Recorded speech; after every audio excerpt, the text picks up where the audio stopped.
See, if you read Judges, the last thing it says is, it's not going to work unless we have a king.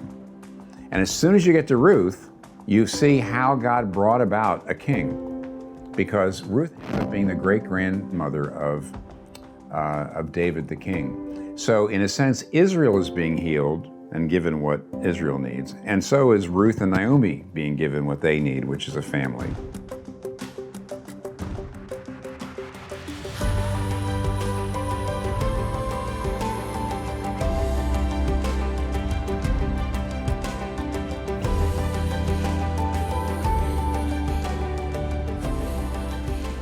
So we're looking at the gospel in every single book of the Bible, and we come to the little book of Ruth. The book of Ruth is, I think, in some ways, very, very delightful. When people read it, they feel like they are learning, they're inspired. People love to preach about it. I also think it's a little dangerous because it's pretty easy to read the book of Ruth the way you would read an Aesop's fable. Just a great story of faithfulness and virtue on the part of Ruth, and not to see how it fits into the storyline, because what we're trying to do in every one of these books is ask the question, what's the book about? How does it fit into the storyline of the Bible and move that storyline along? How does it point to the gospel of grace? And how does it actually point us to Jesus himself? It's very easy to miss that with the book of Ruth because it's so attractive in so many ways. How so? Well, as you know, the story of Ruth is about a Jewish family, an Israelite family, that during a famine moves out of Israel to Moab in order to survive. And when they're there, the two sons and they grow up and they marry Moabite women.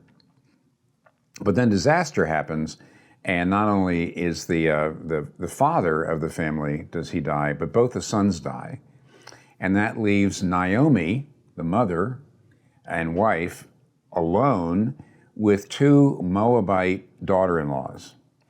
Then she finds out that the famine is done in Israel, and she decides to go back, and she turns to her two daughters-in-law and said, look, I love you, but the fact is, if you come back in here, if you come back with us, you'll be foreigners, you'd be outsiders, you'd be single women in a pretty brutal culture. You're much more likely to find husbands and have a good life if you stay with your families and you stay here. And so one of the two women says fine and goes back. But as you know the story probably, Naomi has another daughter-in-law named Ruth, who's, yes, she's a Moabitess, but she says, I want to stay with you. I love you. And your people will be my people, and your God will be my God. And so she comes back with Naomi, and they are living in total poverty, and they have no family. But what ends up happening is Ruth accidentally, as it were, starts to go out to glean the way poor people did, the way poor people in Israel were allowed to go and glean grain out of the fields of people who they would take it home and they could make bread and do that sort of thing. So the poor were allowed to glean. And she ends up going into the field of Boaz, who actually, according to Israelite law, could be a kinsman redeemer. Now, the key to the entire story is the fact that, according to Israelite law, a kinsman redeemer was a near relative of somebody who died, Naomi's husband. And he was able then to buy the land that belonged to Naomi's husband at a pretty great price.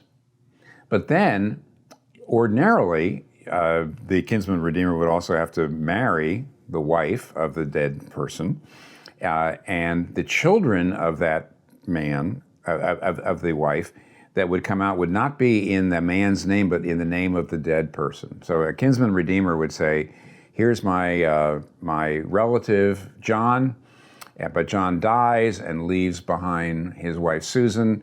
So a kinsman redeemer could come in and take over all the land of John and marry Susan, but their children would be John's children, not the kinsman redeemer's children. So it was a way for dead men to have someone who could continue their line. It turns out that Boaz decides to do this for Ruth. and for Naomi. And as a result, he redeems them. He marries Ruth. They have children. And one of the children is the grandfather of David the king. So now what's all this mean? Okay, number one, this story is wonderful because it talks about how God's in charge of everything, that even things that look like accidents, this is God working. Number two, it tells us that Ruth was just a faithful, loving woman who just did the right thing, and it turned out great. Number three, how does this fit into the storyline of the entire Bible? What's interesting here is Ruth and Naomi have a problem. They are poor and they have no family. Boaz comes in and he's able to put them into a family and bring Ruth into who was excluded because she was a foreigner, into a family. And that's really, really wonderful. But guess what? The way in which they did it brought the king of Israel. In other words, Ruth and Naomi were being redeemed, but so was Israel, because Israel, as we know, needed a king. That's the last thing we read at the end of the book of Judges.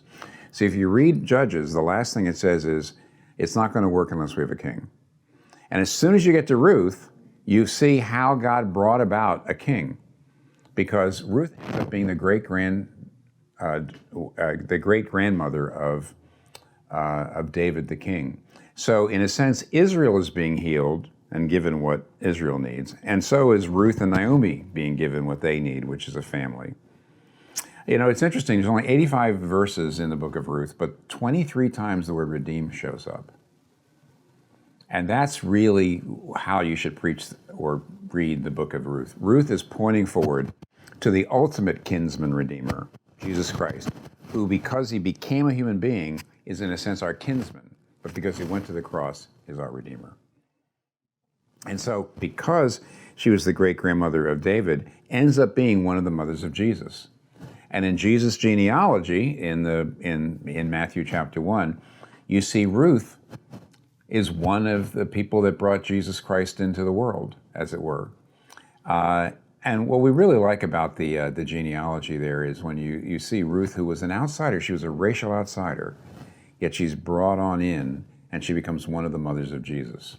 So it doesn't matter your race. It doesn't matter Rahab is also in the genealogy. She was a prostitute, right?